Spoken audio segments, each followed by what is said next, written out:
आज की दुनिया काफी ज्यादा एडवांस हो गई है, बट सोचो कि तुम एक ऐसे शहर में हो जहां चारों तरफ स्काई स्क्रैपर बिल्डिंग्स है, स्कूल है, कॉलेज है, रेस्टोरेंट है, मार्केट, मॉल, सब कुछ है। बट उस शहर में रहने वाले तुम एक वन एंड ओनली एक लौटे इंसान हो। सचूतिया बात कुछ हो नहीं सकती। अब तुम लोग बोलोगे कि इंसान भाई ऐसा कैसे हो सकता है, जब इतना डेवलप्ड शहर है तो वहां की आबादी तो हजारों लाखों में ना होनी चाहिए। बट नहीं बाबा, ऐसा नहीं है, क्योंकि आज की वीडियो में हम लोग जानने वाले हैं कुछ ऐसी जगहों की स्टोरी जहां एक समय में तो काफी बड़ी तादाद में लोग रहते थे, बट कुछ रीजंस की वजह से वो जगहें रातों रात वीरान हो गए। अब या तो उन जगहों पर भूत रहते हैं या फिर अदृश्य मानव। असंभव, असंभव, असंभव। वलोसा सिटी साइप्रस, अरे वल्सोवा मत समझ लेना, ये है वलोसा सिटी साइप्रस कंट्री के अंदर। और ये साइप्रस कंट्री है इंडिया से 5000 किलोमीटर दूर, टर्की और सीरिया के बगल में स्थित एक छोटा सा आइसलैंड। एक टाइम पर वलोसा सिटी की जो पॉपुलेशन थी वो 40,000 से भी ज्यादा थी, बट अब ये शहर वीरान पड़ा है। एक बार इस सिटी की इमेजेस को देखो, इन्हें देखकर कोई कह नहीं सकता कि इस शहर में एक भी इंसान नहीं रहता है। इस शहर में मौजूद hotel, residential apartment, school, restaurant, mall, सब कुछ खंडर में तब्दील होने की कगार पर है। इस शहर में मौजूद जितने भी बीच है वो हमेशा हमेशा के लिए बंद हो चुके हैं। फेंसिंग में कैद इस शहर के अंदर घुसना तो दूर की बात है, बाहर से अगर कोई इस शहर की तस्वीर भी लेने की कोशिश करता है तो उसे अरेस्ट कर लिया जाता है। और आज इस शहर को दी घोस्ट टाउन के नाम से भी जाना जाता है। नहीं, घोस्ट टाउन नाम जरूर पल गया है, बट यहाँ सच में भूत नहीं रहते, या फिर रहते भी होंगे तो इस शहर को भूतों के डर से तो खाली नहीं किया गया है।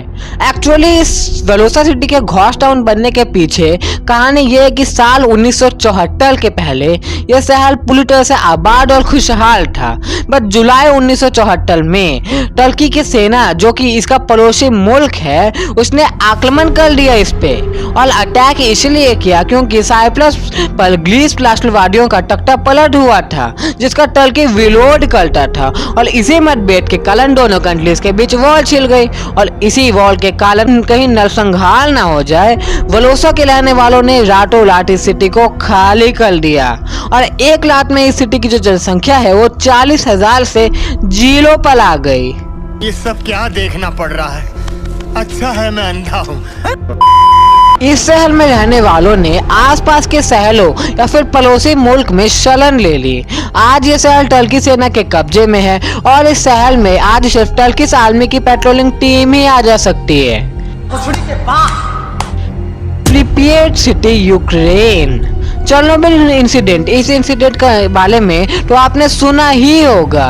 रेडियो एक्टिव रेडिएशन जैसी चीज एक वक्त पर कितनी खतरनाक और विनाशकारी हो सकती है, इसका सबसे बड़ा उदाहरण शायद यही है।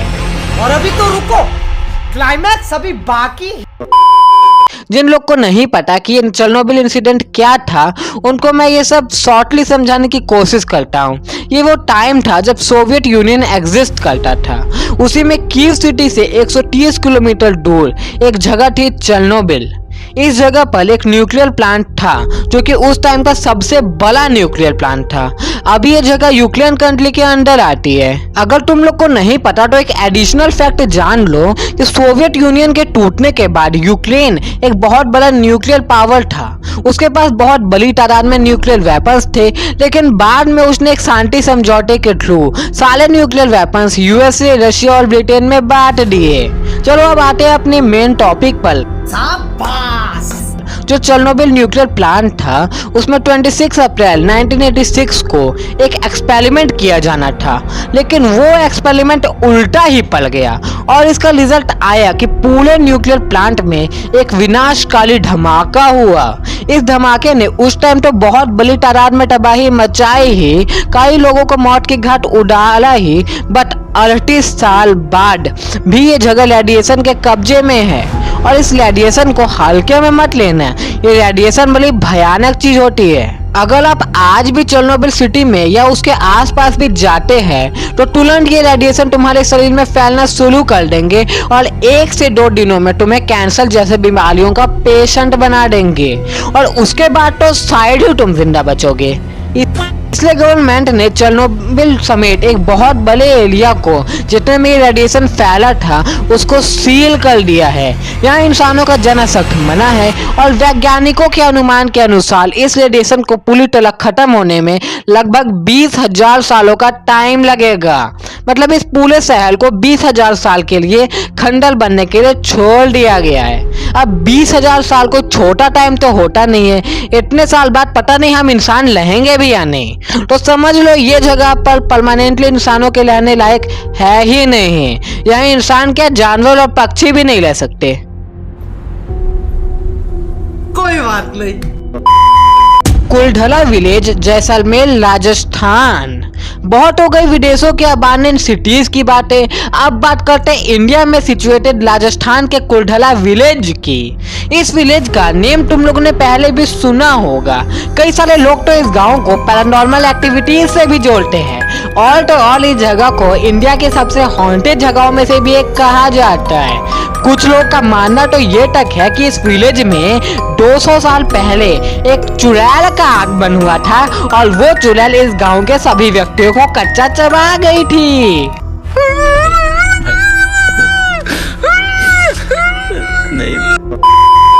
बट इस गांव के अबांडन होने के पीछे कोई और ही रीजन है और वो रीजन मैं तुम्हें अभी बताने वाला हूँ, तो जरा शिद्दत से सुनना। तो ये कहानी है 200 साल पुरानी। राजस्थान के जैसलमेर जिले में कुल 64 से भी ज्यादा गांव आते थे और उन्हीं विलेजेस में से एक था कुलढला विलेज। इस विलेज में मोस्टली परिवार समुदाय के ब्राह्मण रहते थे। ये ब्राह्मण आर्थिक रूप से काफी ज्यादा मजबूत थे और इनके बीच काफी एकता भी थी। जैसलमेर के 64 विलेजेस में कुलढला विलेज सबसे खास विलेज था। सब कुछ सही चल रहा था, सब खुशी से रहते थे।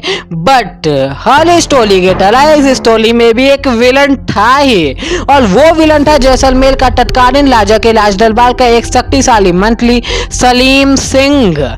ये सलीम सिंह जो था ये काफी ज्यादा क्रूर और तानाशाह टाइप का बंदा था। जैसलमेर के रहने वाले इस इंसान के अत्याचार से काफी ज्यादा परेशान थे। बट हद पार तो तब हो गई जब सलीम सिंह को कुलढला विलेज की एक लड़की से प्यार हो गया।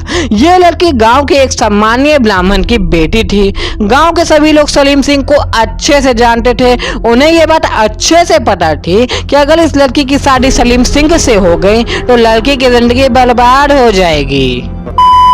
और उस गांव में लोग अपनी बेटियों को बहुत ज्यादा मानते थे, इसलिए उन्होंने सलीम सिंह को साफ मना कर दिया कि भाई जो उखाड़ना है उखाड़ लो, बेटी तो नहीं मिलने वाली। लेकिन सलीम सिंह तो भाई था ही तानाशाही आदमी।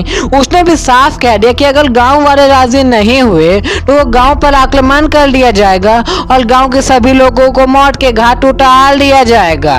अब भाई गांव वालों ने तो सोच लिया था, बंद करवाओ यार, बंद करो इन्हें, कि चाहे घर जाए तो जाए, बट अब नहीं झुकेंगे। बहुत से अलिया अत्याचार और यही सोचकर एक रात के अंदर 5,000 परिवारों ने रात के अंधेरे में ये गांव खाली कर दिया और जाते जाते इस गांव की जमीन को श्राप दे दिया। क्योंकि ये जमीन पर उसी सलीम सिंह का कंट्रोल था, इसलिए उन्होंने श्राप दे दिया कि इस गांव पर कभी भी कोई इंसान अपना घर नहीं बसा पाएगा।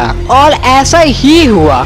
आज 200 साल बाद भी इस गांव में एक इंसान भी नहीं रहता। हालांकि अब इस गांव पर भी राजस्थान विलेज की नजर है और यहाँ कैफेटेरिया परियोजना के थ्रू इस जमीन को यूज में लाने की भी तैयारी चल रही है। अब ये गांव वापस रेसिडेंशियल बनेगा या नहीं ये तो भगवान ही जाने। अब अगर तुम लोग नए हो तो सब्सक्राइब करो, वो जो लाल वाला बटन है उसके साथ स्कैम करो या फिर महफिल जमाओ, मुझे नहीं पता, बस क्लिक हो जाना चाहिए। लेकिन एक काम ऐसा है जो तुम करना जानते हो बट करते नहीं हो, और वो है इस वीडियो को लाइक करना। तो अगर तुम लोग को ये वीडियो अच्छी लगी और तुम वीडियो में यहाँ तक आ गए हो तो इस वीडियो को लाइक करके ही जाना, और अगर चैनल पर न्यू हो तो इस चैनल को सब्सक्राइब करके हमारी इंस्टेन आर्मी के मेंबर यार्ड से बन जाना। फिर मिलेंगे ऐसी एक न्यू वीडियो में, तब तक के लिए बाय बाय।